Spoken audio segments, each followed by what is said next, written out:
Let's go over Emma's training so that way we can stay consistent at home.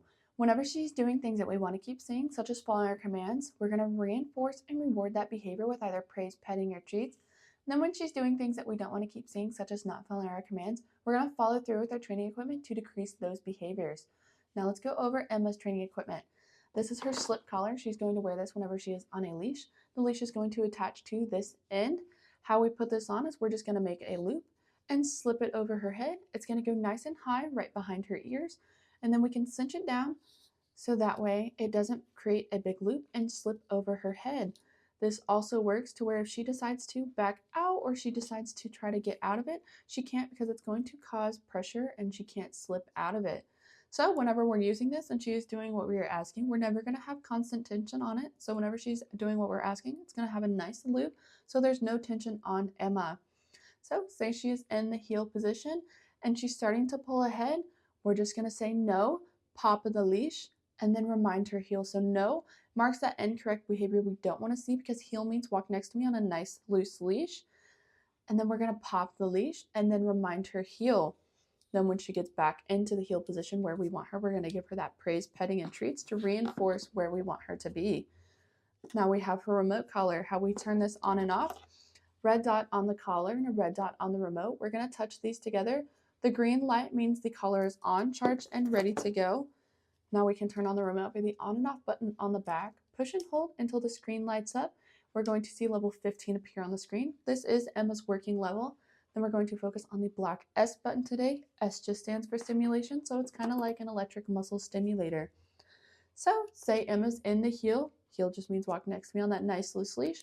Say she's starting to pull ahead. We're just going to say no, marking the incorrect behavior. Black S button, heel, no, heel. Then when she gets back, we can give her those praise, petting, and treats. So depending on the level of distraction that Emma has, we may use one of these, we may use both of these. It depends on the situation that we are in. With the remote collar, it's going to be the first thing that we put on in the morning, and then it's going to be the last thing that we take off at night, so that way we always have that form of communication with Emma throughout the day. With the slip collar, we're going to put this on her whenever she is on a leash. So in the beginning of the training, we may have the slip and the leash on in the house just to kind of set those boundaries with her, and then we can fade away from having the leash on in the house. So now that we've gone over her equipment, let's dive into her commands. We've already kind of gone over the heel, so whenever we take her out on walks, about 80 to 90% of the walk should be in the heel. The other 10 to 20%, we can give her that release word free. Free is when she's not in any set command and she can go sniff and do her own business. This is when we're going to follow her rather than her following us. Now we have sit. Sit means stay is implied until she's given that release word free, because it's really good for those door manners so she doesn't think that she can just bolt through doors now. So whenever we approach a door, whether it's inside or outside, we're going to have her sit. Then we have two options. We can either free through the door or we can have her heel through the door with us, depending on our situation.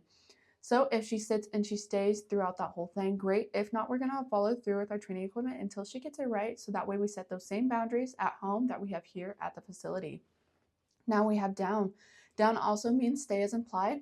With down, whenever we're doing a distraction or whatever we're doing, we never want to call her to us from the down stay, because then we're going to reward her for coming to us and not staying in that down. So we'll do our distraction, whatever we're doing.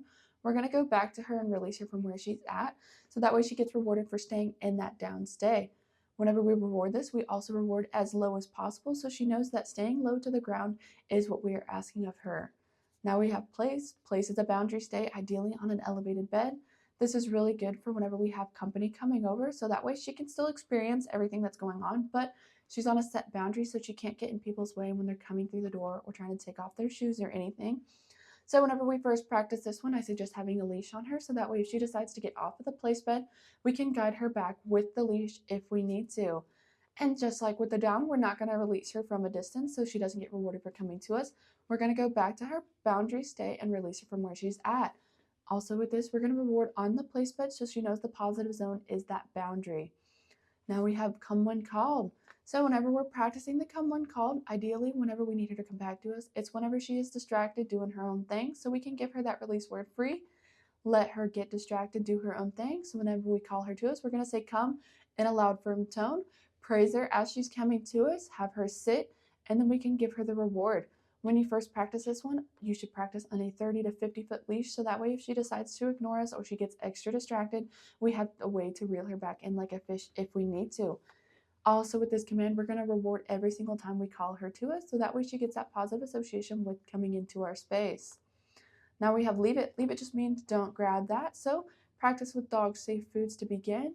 Throw it on the ground, say leave it. If she does, great. If not, we're going to follow through with the training equipment so that way we can decrease her not listening to the command. And then I ideally have a leash on her when you first practice this one so that way if she decides to ignore a command, we can guide her into a different scenario if we need to. So that is all of Emma's commands and equipment. So we want to reinforce and reward those behaviors that we want to keep seeing. And then those behaviors that we don't want to see, we're going to follow through with the training equipment to decrease those. So we're going to have fun, stay consistent, and this is going to be Emma doing her commands.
Down.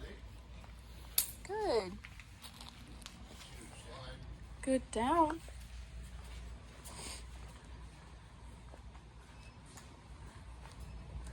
Down.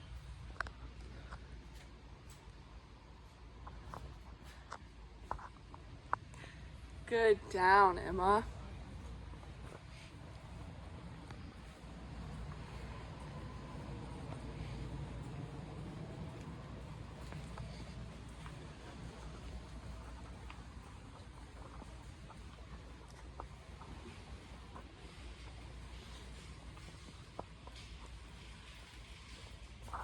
Down.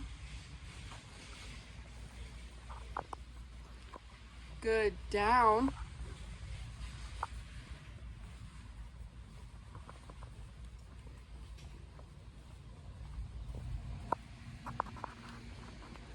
Good. Down.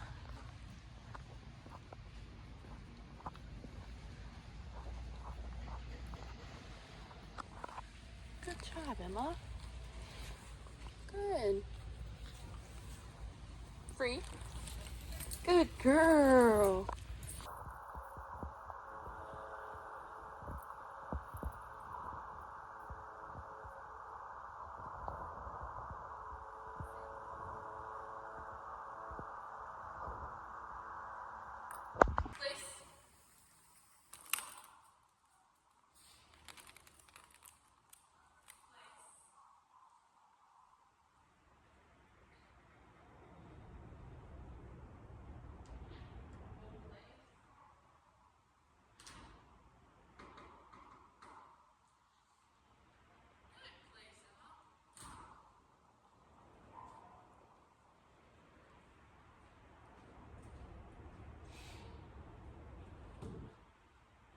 Place.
Leave it. Good girl. Free.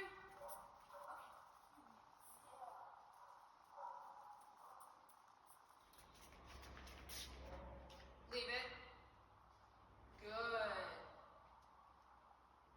Free. Come get all your snacks. You get them. Right here. Good job. Look. Leave it.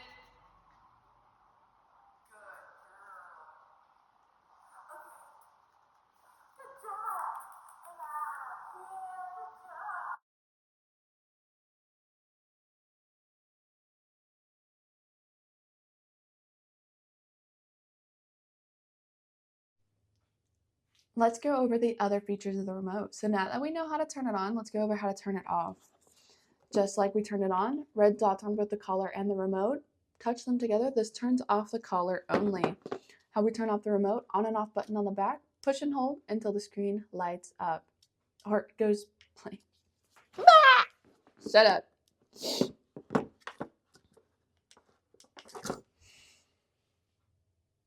Let's go over the other features of the remote. So now that we already know how to turn it on, let's go over how to turn it off. Same concept as turning it on. Red dot on the collar, red dot on the remote. Touch these together. This turns off the collar only. How we turn off the remote, on and off button on the back. Push and hold until the screen goes blank. Now let's go over the other button on the remote. We've already gone over what the black S button means. That's just the number that is on the screen. So this red S button is a boost feature for emergency cases only. So whenever Emma's doing something dangerous, such as chasing a car, this is just a way that we can communicate with her whenever she's in that high adrenaline state of mind. So instead of level 15, it is going to jump it to level 35. So this is if she's doing something dangerous. Whenever her adrenaline is up, it's up here, and level 15 only reaches about here. So we need a way to communicate with her whenever she's doing those dangerous things. So that black or that red S button is just for those emergency cases only. On the other side of the remote, we have the T. This is the vibrate feature. We like to use this to make sure that the collar is on and working. You can also use it a little bit further into her training whenever she understands the boundaries and she just needs a little bit of a reminder and doesn't need the stem. On the back of the remote, there's an M/C button. This stands for momentary or continuous. At the beginning of Emma's training, we started out at a low level at continuous. And then whenever she gets further into her training, we move it up to momentary at a little bit of a higher level. And then the on and off button also works as a flashlight feature. So if you want to see her whenever you take her out at night, if you press it one time, it's going to be a flashing light. If you press it twice, it's a solid light. Press it that third time, it turns the flashlight off. Also, if you notice that level 15 isn't working for Emma, saying she's having too much of a reaction or she's just not responding to it at all, we can change this level by pushing down on this dial until the 1D at the top of the screen starts flashing. And then we can rotate this number to whatever number we want. But since level 15 is working for Emma, I'm just going to rotate it back to 15. How we lock it into place, hold down on the dial again until that 1D stops flashing. This is so if we put it in our pocket, we don't accidentally change her level and not know it. Then they both are rechargeable. Charging port on the remote is right underneath the on and off button. And then for the charging port on the collar, it is right next to the prongs. It does come with a dual charger, so you can charge them both at the same time. It lasts for about 12 to 14 hour days. So if you wear it for 2 days, 12 to 14 hours days, you should just have to charge it every other day. And then she doesn't have long hair, but if you notice the prongs aren't making good connections, you have longer prongs in the box that you can switch over to if you notice her prongs aren't making good connection. And then at the bottom of the box is a manual, so if you have any other questions about the remote, hopefully this will be able to answer them. Both the collar and the remote are waterproof, so if they get wet, not a big deal. If she's going to wear the collar for an extended period of time while she's wet, I would suggest rotating it so it doesn't irritate one part of her neck too much. Then on the back of the box, there is a company to get in contact. This does have a 2-year warranty. So if you have any question or if you have any problems with the remote or collar, you can just get in contact with them and hopefully they can get you a new one or get it all sorted out. That is all of the other features of the remote. So have fun and stay consistent.